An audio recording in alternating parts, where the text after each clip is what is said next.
नमस्कार।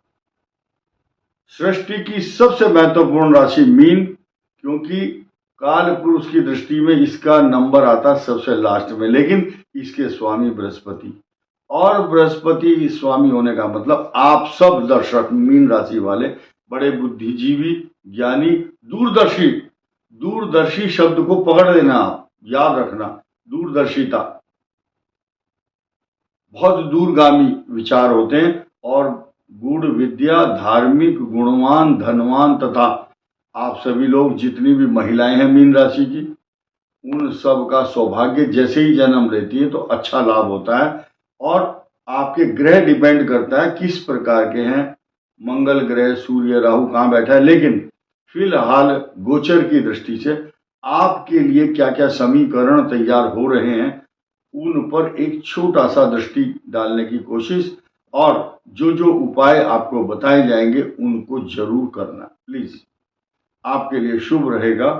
हम सबसे पहले बात करेंगे 119 दिन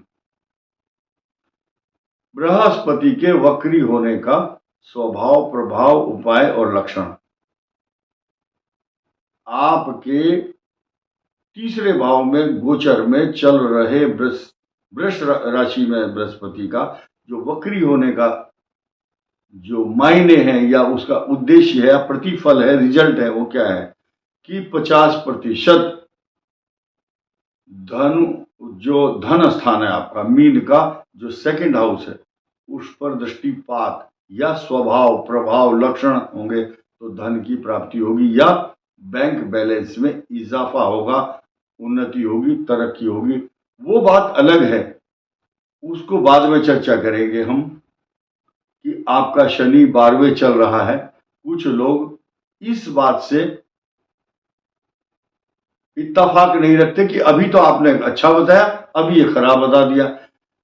वीडियो देखने और सुनने की सलीका और तरीका जिनको नहीं है तो हमारा इसमें कोई दोष नहीं है। यात्री अपने सामान की स्वयं रक्षा करें, हर जगह लिखा रहता है। तो वीडियो किस प्रकार से सुनना है, किस ज्योतिषी की बात को किस तरह से ग्रहण करना है, this is depend upon you. कुछ लोग नकारात्मक वे में लेते हैं, कुछ सकारात्मक भाव से। तो जो पढ़े लिखे, बहुत गुणवान, बुद्धिमान, ज्ञानी लोग हैं, वो बहुत सहज भाव से इन शब्दों को पकड़ लेते हैं। तो आइए समझते हैं कि तीसरे भाव का स्वामी जब वक्री हुआ 119 दिन के लिए, तो 50% पिछले भाव पर भी उसका प्रभाव रहेगा। तो धनवान, धन, कुटुंब, वाणी सब में वृद्धि करेगा। और आपका जो दशम भाव है, जहां 9 नंबर लिखा हुआ है, नौकरी, व्यापार, प्रतिष्ठा, मान, सम्मान, तरक्की, प्रमोशन, पैसा, सब कुछ। 2 शब्द बहुत महत्वपूर्ण है, दौलत और शोहरत, नेम एंड फेम दोनों प्राप्त होगा। वो बात अलग है कि 12वें भाव में जो शनि है वहां पर षडाष्टक योग 20 अक्टूबर से बन रहा है और 93 डेज तक रहेगा। आपके पैरों में दर्द, गुस्सा, क्रोध, चिंता, व्यर्थ के भ्रमण, व्यर्थ की यात्राएं, एक ही सड़क पर कई बार एक ही स्थान पर चक्कर लगाना पड़ रहा है। और कुछ लोग आपसे फिजूल, जिसका कोई मीनिंग भी नहीं है, वो पैसा मांग रहे हैं, जा रहा है आपके हाथ से पैसा। चीटिंग करने वाले, धोखा देने वाले, कानूनी विवाद में बिना बात की व्यर्थ की समस्या में आपका इन्वॉल्व होना, that is very critical and difficult situation, harassment also. व्यर्थ की चिंताएं, व्यर्थ की परेशानी, नींद कम आना।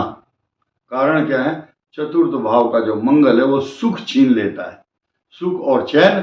12वां शनि, व्यर्थ की भागदौड़। लेकिन समस्या तो जब पैदा होगी जिस दिन अभी 20 तारीख से करवा चौथ के दिन दोपहर 2 बजे से, जब 93 डेज के लिए शनि पर मंगल की पूर्ण दृष्टि होगी और आपके पंचम भाव पर नीच राशि में जब मंगल आएगा तो झुंझलाहट, सही तरफ निर्णय ना लेना, संतान के प्रति चिंता, और जो स्टूडेंट है उनको अपने एग्जाम और पढ़ाई परफॉर्मेंस को लेकर के अनएक्सपेक्टेड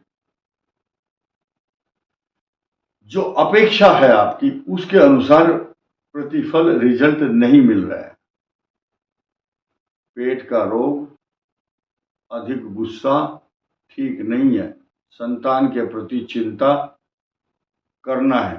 संतान को बुखार, खांसी, इन्फेक्शंस, डिजीज, इस प्रकार की समस्याएं तो रहेंगी। और जो ज्यादा एज के लोग हैं, वयोवृद्ध, सीनियर सिटीजन, उनके अष्टम भाव पर सूर्य नीच राशि में आए हैं 17 तारीख को 7:42 सुबह। लेकिन अष्टम भाव में सूर्य आया है, छठे भाव, रोग का स्वामी अष्टम। इसको कॉम्बिनेशन को ज्योतिष में अच्छा नहीं मानते। छठे का स्वामी 8वें में, बिना बात का डर, अशांति, एंग्जाइटी, कहीं नुकसान ना हो जाए बहुत बड़ा, इस प्रकार का पूर्वाग्रह से ग्रसित होकर के मनुष्य डरता है, बस नुकसान हो जाएगा मेरा। और इस पर उस समय ज्यादा ध्यान देने की आवश्यकता होगी, ज्यादा स्वास्थ्य के प्रति चिंता करनी होगी आपको। जिस दिन मंगल 20 तारीख को दोपहर 2:00 पर 2:22 पर ठीक आपके अष्टम भाव पर चल रहे नीच राशि में सूर्य और नीच राशि का ही मंगल, इन दोनों नीच राशि में चल रहे ग्रहों का परस्पर दृष्टि आदि संबंध होगा। एस्पेक्ट कह सकते हैं इसको। मंगल की दृष्टि नीचस्थ अष्टम भाव में बैठे हुए मंगल पर हो, सूर्य पर होगी। यहां चिंता का विषय यह है कि उस कर्क राशि पर बैठे हुए मंगल पर ना तो बृहस्पति देखता है और ना उस सूर्य को देखता है वो बृहस्पति जो वृषभ राशि में बैठा है। लेकिन कष्टकारक बात यह है कि सूर्य से अष्टम भाव में बृहस्पति है, 180 डिग्री नहीं है। 6 नवंबर 2024 तक एक प्लस पॉइंट और सुन करके जाना आप कि देखिए वहां पर आपके भाग्य स्थान पर गोचर करने वाले शुक्र, वो आपके लिए अच्छे परिणाम इसलिए देंगे क्योंकि वहां पर बृहस्पति की 180 डिग्री आपके भाग्य स्थान पर दृष्टि होगी। तो यानी कि जिसका पिया, जिसका मालिक, जिसका लॉर्ड आपके राशि का स्वामी आपके भाग्य स्थान पर ही देख रहा हो, फिर आपको किस बात का डर। जितना विश्लेषण किया गया है, छोटे मोटे साइड इफेक्ट तो मंगल और सूर्य के होंगे।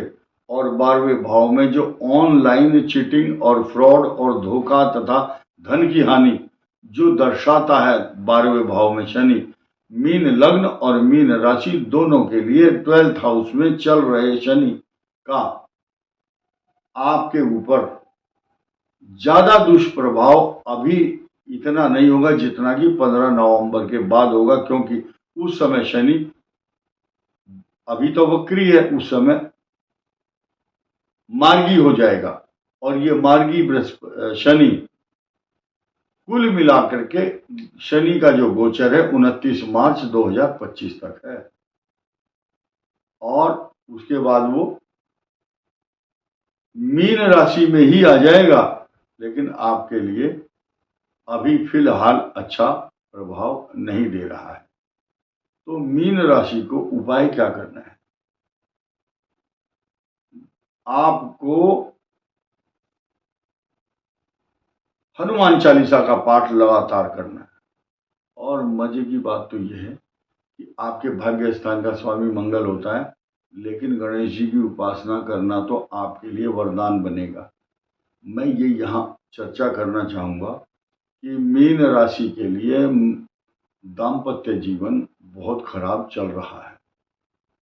आपकी धर्मपत्नी, या अगर पुरुष हैं आप तो पत्नी, अगर पत्नी है तो पुरुष, दोनों में बहुत अच्छी बॉन्डिंग बिल्कुल नहीं है, बहुत अच्छा तालमेल नहीं है। तो मैं करबद्ध प्रार्थना है, देखिए आपको सुखी करने के लिए मैं यही निवेदन करूंगा, जहां पर भी केतु बैठता है गोचर में या लग्न में, उस भाव से संबंधित समस्याएं उत्पन्न करता है। अब यहां चल रहा है मीन राशि के सप्तम भाव में, यानी कि केतु की जो गर्दन है वो काट दी गई थी, और कटने के बाद तो नीचे का जो हिस्सा धड़ वो तड़पता रहता है हर समय, ऊपर का हिस्सा है राहु। तो जो दाम्पत्य जीवन है उसमें तड़पन है, तड़प है, एक प्रकार की उस तरफ चिंता है, उस तरफ उस भाव को लेकर तड़पता रहता है। जिस तरह केतु, आपने छिपकली और सांप की पूंछ देखी होगी, कटने के बाद भी ऐसे हिलती है, ऐसे ही केतु जो है उस भाव से संबंधित चिंताएं कराता है। आज की तारीख में मैरिज लाइफ को लेकर के जो समस्या है वो ज्यादा क्रिटिकल है, लेकिन इसको आप बहुत सीरियसली ना लें, खुद सोल्व कर सकते हैं। उपाय बताऊंगा, 1 गिलास दूध में 1 चम्मच सफेद तिल डाल करके भगवान शिव का अभिषेक कीजिए, और अपने जीवन साथी के प्रति सॉफ्ट कॉर्नर, बहुत सामंजस्य स्थापित कीजिए, प्रेम पूर्वक व्यवहार करेंगे तो आपका जीवन अच्छा सुखी रहेगा। और मैं यहां बताना चाहूंगा कि मीन राशि और कन्या राशि पर जो केतु है और राहु है, इनका गोचर 18 मई तक रहने वाला है। केतु की जो आपके पिछले जन्म की कहानी है उसका बयान करता है केतु। आपकी कुंडली में कहाँ बैठा है ये निर्भर करता है कि 4 तत्व हैं, अग्नि तत्व, पृथ्वी तत्व, वायु तत्व और जल तत्व। किस राशि में बैठा, किस भाव में, उस भाव से पता चलता है कि आपका पूर्व जन्म क्या था। और आज केतु जिस भाव में चल रहा है उस भाव से संबंधित व्याकुलता, परेशानी, एक एक अखबार वाले जो न्यूज छापते हैं ना, वो न्यूज छापते हैं जो आज की डेट में चल रहा है।